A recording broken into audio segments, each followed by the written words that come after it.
Assalamualaikum warahmatullahi wabarakatuh. Pada kesempatan kali ini kita akan pelajari sifat koligatif larutan bagian yang ketiga dengan tema diagram tekanan dan suhu, kenaikan titik didih dan penurunan titik beku. Ini adalah pembelajaran berlanjut dari pertemuan pekan lalu. Ya, kalau kita lihat ada yang tahu atau ada yang suka dengan makanan ini? Saya rasa semua suka ya. Ini adalah es krim. Nah, apa hubungan es krim dengan pembelajaran kita kali ini? Itu yang nanti akan kita cari tahu. Nah, atau zaman dulu ini adalah es puter ya. Mungkin orang tua kita yang pernah mengkonsumsi makanan ini. Bagaimana cara pembuatannya? Nanti kalian juga akan mencoba melaksanakan ini di rumah. Ini saya rasa praktikum yang sesuai untuk masa pandemi seperti sekarang ini. Jadi nanti kita akan masukkan batu es di sekitar luarannya, kemudian kita akan menambahkan garam di sekitarnya. Nah, untuk apa kita menambahkan garam pada proses pembuatan es krim itu? Nanti itu yang akan kalian jawab pada LKPD. Jadi jangan lupa siapkan LKPD kalian.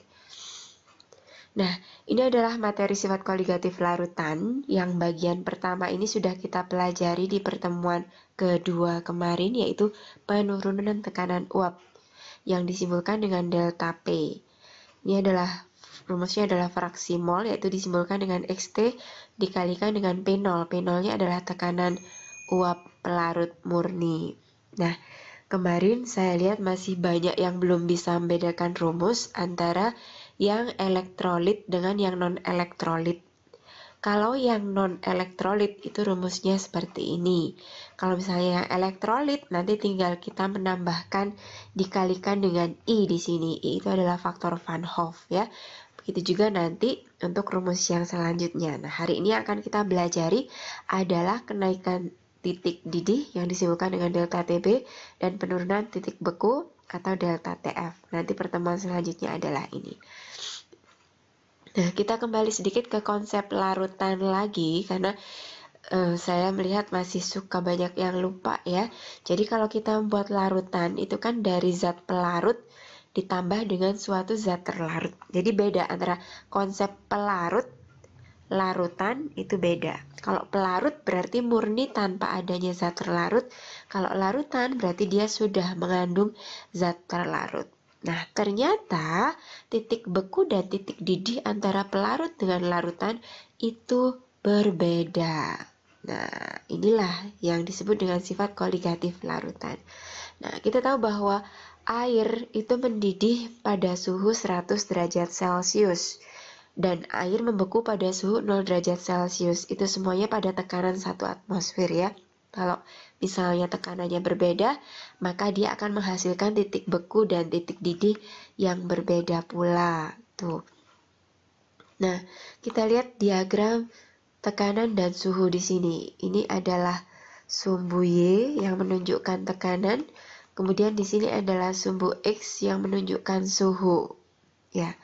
Saya harap kalian bisa membaca grafik ya, sebetulnya meskipun tidak dijelaskan harusnya bisa. Tapi kita coba bersama-sama memahami di sini. Di sini ada dua buah garis, ada garis yang tebal tanpa putus-putus dan ada garis yang putus-putus.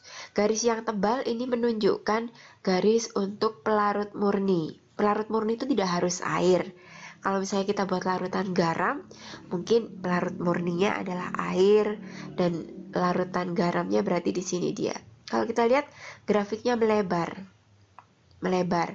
Jadi di sini misalnya kita menggunakan pelarut air, maka dia akan membeku pada suhu 0 derajat Celcius.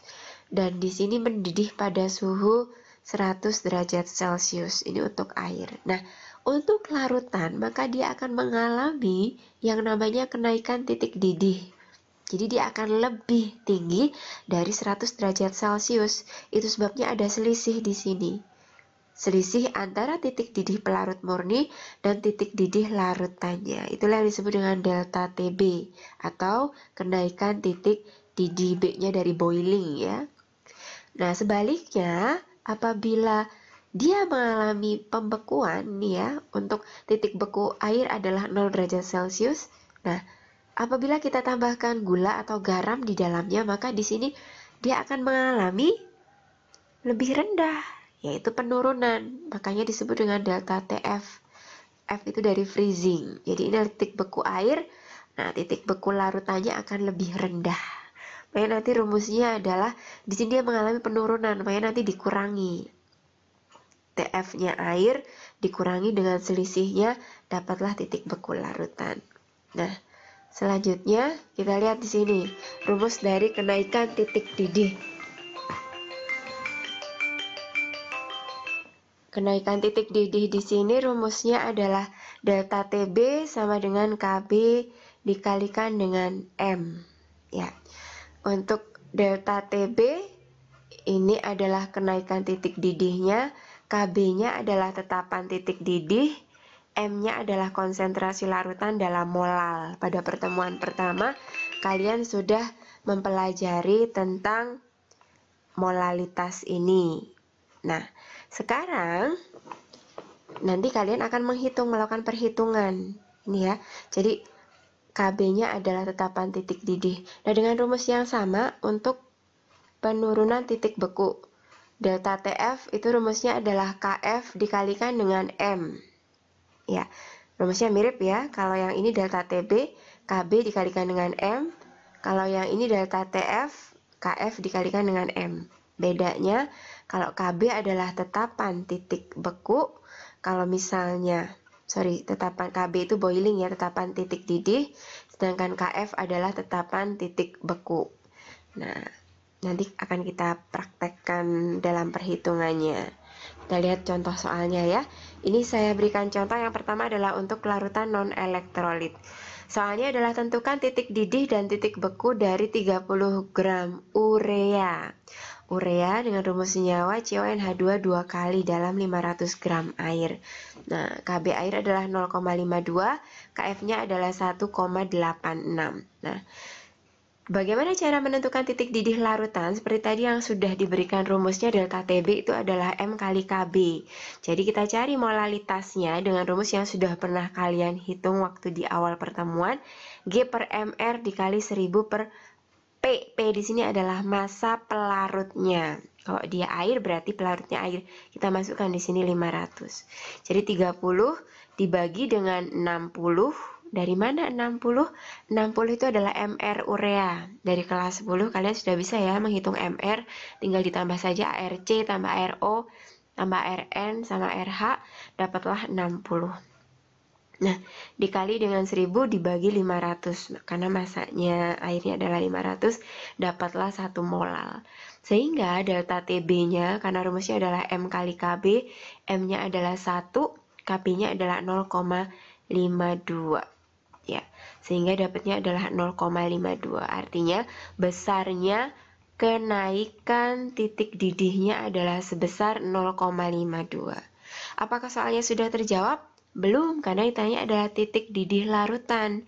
Berarti kita tambahkan titik didih pelarut murni ditambah dengan kenaikan titik didihnya. Titik didih pelarut murninya yaitu air sebesar 100 ditambah dengan 0,52 sehingga didapatkan 100,52. Jadi mengalami kenaikan di sini ya. Nah, bagaimana dengan menentukan titik beku larutannya? Dengan cara yang sama, rumusnya sama M kali KF. Dapatnya M-nya tadi 1 dikali 1,86 jadi 1,86. Karena titik beku itu mengalami penurunan sehingga di sini kita kurangkan 0 dikurangi 1,86 jadinya min 1,86. Jadi di bawah 0 derajat Celcius. Nah, itu tadi adalah untuk larutan non-elektrolit. Lalu bagaimana dengan larutan yang bersifat elektrolit? Nah, atau bagaimana cara membedakan larutan elektrolit dengan non-elektrolit? Gampangannya begini. Kalau kalian menemukan, nih kalau tahu Al itu kan aluminium.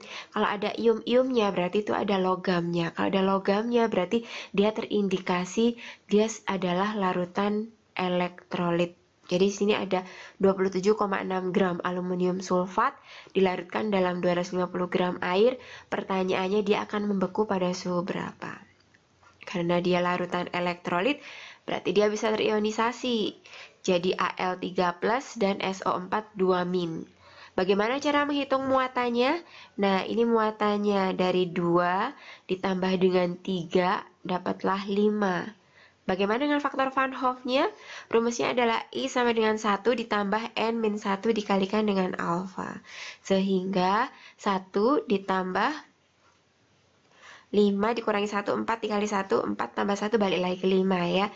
Dari mana angka 1 atau alfa di sini? Apabila tidak ada keterangan harga alfa atau derajat ionisasi, maka dia dianggap terionisasi sempurna, sehingga harga alfanya adalah 1. Kalau ada di soal ada keterangan alfanya, misal 80%, berarti di sini kita masukkan 80% atau 0,8 kita masukkan di sini, tergantung di soal ya. Kalau tidak diketahui berarti dia dianggap terionisasi sempurna, sehingga harga I-nya akan sama dengan N-nya, yaitu 5. Baru kita hitung molalitasnya, yaitu gram per mr dikali 1000 per massa pelarut, sehingga didapatkan 0,323. Sehingga delta TF-nya 0,323 dikali KF-nya dikali I-nya dapatnya 3. Sehingga TF-nya sekali lagi dia mengalami penurunan, kita kurangkan, hasilnya adalah minus 3 derajat Celcius. Oke, demikian untuk sifat koligatif pelarutan. Bagian bagian penurunan titik beku dan kenaikan titik didih dan diagram suhu dan tekanan. Billahi taufiq wal hidayah. Wassalamualaikum warahmatullahi wabarakatuh.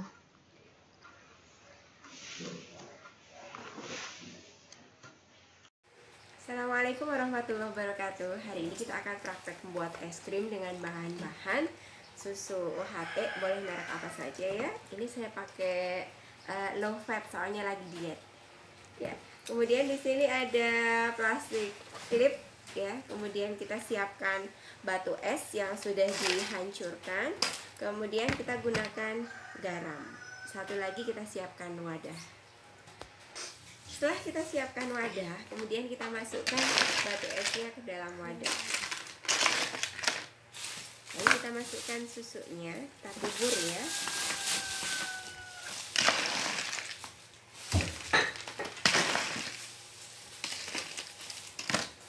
Kemudian kita taburkan garam ke dalam wadah ini. Nah, tugas kalian adalah mencari tahu untuk apa penambahan garam di sini. Ya, kemudian kita tutup. Kemudian kita guncang-guncangkan. Sudah selesai, kita lihat sudah jadi atau belum. Tada, es krimnya udah jadi. Coba kita lihat. Nah, kita bisa kasih topping. Sudah siap. Ya, selamat mencoba.